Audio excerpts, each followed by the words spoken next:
Öncelikle bugün Suriye rejimi tarafından düzenlenen kalleş saldırıda şehit olan 4 askerimize Allah'tan rahmet, yakınlarına ve aziz milletimize başsağlığı diliyorum.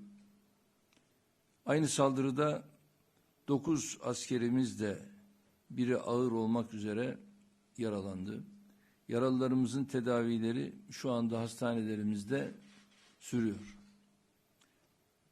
Türkiye daha önceki saldırılar gibi bu saldırının cevabını da misliyle şu anda vermiş durumda. Vermeye de devam ediyor. Çok farklı bir şekilde orada gerek fırtına obüslerimizle gerekse havadan F-16'larımızla şu anda oradaki belirlenen noktalara vuruşlar devam ediyor.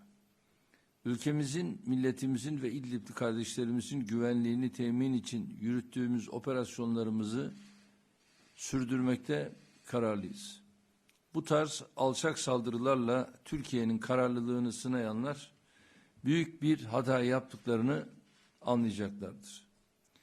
Bir kez daha şehitlerimize Rabbimden rahmet, yaralı askerlerimize acil şifalar temenni ediyorum.